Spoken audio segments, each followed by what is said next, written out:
नरेंद्र मोदी का नाम लेकर अमेरिका ने किया इस्लाम पर बैन। चीन, जापान और फ्रांस के बाद अब अमेरिका ने भी किया इस्लाम का बहिष्कार। अब अमेरिका में आतंकवाद फैलने का डर है। क्या यह अमेरिका में आतंकवाद फैलने का डर है या अमेरिका पर भी छाया है मोदी का चमत्कार या हिंदू धर्म का प्रभाव? दोस्तों, आज दुनिया भर में सबसे ज्यादा आबादी मिशनरी धर्मों के विशेष समुदाय की है, लेकिन इस बात को भी नकारा नहीं जा सकता कि पूरी दुनिया सनातन की महिमा को समझ रही है और दुनिया के लगभग सभी देश आतंकवाद से खुद को दूर करने की कोशिश कर रहे हैं और इसी दौड़ में अमेरिका भी शामिल है, जो अपने देश में शांति कायम रखना चाहता है। लेकिन सवाल यह है कि किसी भी देश की शांति का संबंध मुस्लिम कौम के बहिष्कार से ही क्यों जोड़ा जाता है? आखिर क्यों विदेशों में इस्लाम मुश्किल में आता जा रहा है और क्यों चाइना, जापान और फ्रांस के बाद अमेरिका भी इस्लाम का बहिष्कार करने में लगा हुआ है? आखिर ऐसा क्या हुआ जो अमेरिका का इस्लाम के प्रति मोहभंग होने लगा है और वहां मुस्लिमों की एंट्री बैन हो गई है? और अमेरिका ने ऐसा क्या ऐलान कर दिया है जो पूरी दुनिया के 56 मुस्लिम देशों की नींद उड़ चुकी है? डोनाल्ड ट्रंप के फैसले के बाद मुस्लिम देशों में हड़कंप मच चुका है। वहीं आगे बढ़ने से पहले वीडियो को लाइक और चैनल को सब्सक्राइब कर ले और कमेंट में जय हिंद जरूर लिखे। दोस्तों, दुनिया भर में जब भी किसी मजहबी कट्टरपंथ की बात आती है तो एक विशेष समुदाय का नाम सबकी जुबान पर होता है और यह बताने की जरूरत बिल्कुल भी नहीं है कि इस्लाम वास्तव में कोई धर्म नहीं, केवल एक मजहब है। और इस मजहब के कुछ कट्टरवादी और जिहादी मानसिकता वाले लोगों ने इस्लाम को आतंकवाद का दूसरा नाम घोषित करने में कोई कसर नहीं छोड़ी है। और यही वजह है कि फ्रांस में केवल 9% मुस्लिम आबादी होने के बावजूद जगह जगह पर तोड़फोड़ दंगे किए जा रहे हैं, आगजनी हो रही है, लोग तड़प रहे हैं, बिलख रहे हैं और अपने अस्तित्व को बचाने के लिए फ्रांस ने हिंदू धर्म को अपनाने का फैसला किया है। वहीं दूसरी तरफ जापान की सड़कों पर हरे राम हरे कृष्णा के नारे गूंज रहे हैं। जापान में लोगों को गायत्री मंत्र और पंचाक्षरी मंत्र मुंह जुबानी रटे हुए हैं। चाइना में भी मुसलमानों की आन बान और शान खतरे में है। चीन भी लगातार अपने देश से उइगर मुसलमानों का अस्तित्व मिटाने की पुरजोर कोशिश में लगा हुआ है। और अब अमेरिका ने भी एक बड़ा फैसला लिया है और अपने देश में मुस्लिम शरणार्थी के आने पर रोक और बंदी लगा दी गई है। और हैरानी की बात तो यह है कि एक वक्त तक जो देश बाहर से आए हुए मुस्लिमों को शरण देने के लिए उदारवादी बने हुए थे, आज वही देश इस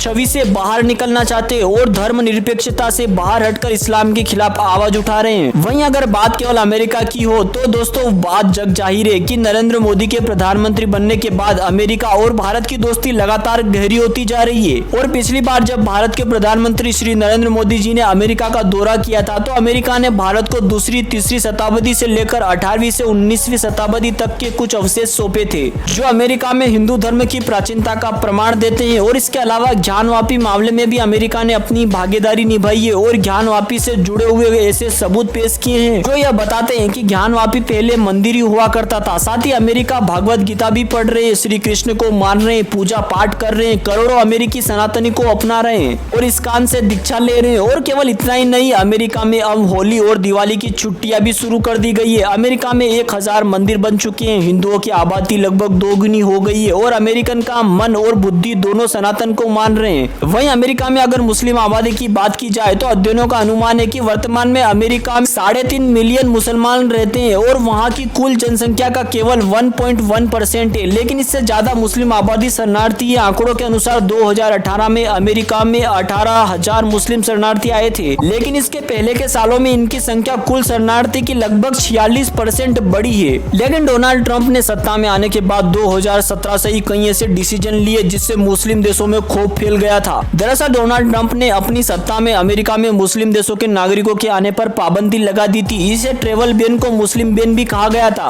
लेकिन जैसे ही उसके बाद में बाइडेन सत्ता में आया तो उन्होंने इस बैन को हटा दिया। दरअसल जनवरी 2017 में ट्रंप ने एक एग्जीक्यूटिव ऑन ऑर्डर साइन किया था जिसके तहत दुनिया भर के कुल 7 इस्लामिक देशों के लोगों को अमेरिका आने पर पाबंदी लग गई थी। हालांकि यह बैन 90 दिनों के लिए था, लेकिन इस बैन को लगाने का कारण अमेरिका को आतंकवाद से दूर रखना था। इसके चलते अमेरिका में सीरिया से शरणार्थियों के आने पर पूरी तरह से पाबंदी लग गई, जबकि Iran, Libya, Somalia, Yemen, Iraq और सूडान से रिफ्यूजी के आने पर 120 दिन की रोक लगा दी गई थी। लेकिन यह पाबंदी यही नहीं रुकी। कुछ ही महीनों बाद ट्रंप ने दूसरा एग्जीक्यूटिव ऑन ऑर्डर निकाला जिसके तहत इराक को लिस्ट से हटा दिया गया। लेकिन इसके बाद तीसरा लोन ऑफ ऑर्डर जारी किया। तब वेनेजुएला और नॉर्थ कोरिया जैसे देशों से भी मुस्लिम आबादी के अमेरिका आने पर पाबंदी लगा दी गई थी। विरोधियों ने इस पर काफी हल्ला और हुंगदड़ भी किया, लेकिन उनका तर्क था कि अमेरिका जैसे ताकतवर देश में आतंक से जूझते देशों के लोग शरण लेने आते हैं। ऐसे में इस तरह का बैन लाखों शरणार्थियों को मौत के मुंह में झोंकने जैसा साबित हो रहा है। साथ ही पढ़ाई के लिए भी लोग अमेरिका नहीं आ पा रहे। इसके अलावा सोमालिया, सूडान और यमन जैसे मुल्कों में जो नागरिक अस्थायी तौर पर अमेरिका में शरण लेने थे, इन पर बैन के चलते उन पर भी पाबंदी लगा दी गई थी। लेकिन उसके बाद फिर बाइडेन आए थे 2017 ट्रंप के बाद में और एग्जीक्यूटिव ऑर्डर्स पर साइन करके इन्होंने ट्रेवल बैन को उस टाइम पे खत्म कर दिया था। लेकिन अब बाकी देशों में आतंकवाद जैसे का माहौल देखते हुए अमेरिका की जनता भी चिंता में आ गई थी और अब चुनाव जीतकर डोनाल्ड ट्रंप वापस सत्ता में आए और उन्होंने वापिस जो वादे किए थे वो पूरे किए और ट्रेवल बैन सभी देशों पर, जिनमें ज्यादातर मुस्लिम देश रहते हैं, लगा दिया है। अब जाहिर है कि लगभग एक दशक अमेरिका मुस्लिम शरणार्थियों के तेजी से बढ़ने की शिकायत कर रहा है और लगातार अमेरिका से इस्लामोफोबिया की घटनाएं सुनाई देने लगी है।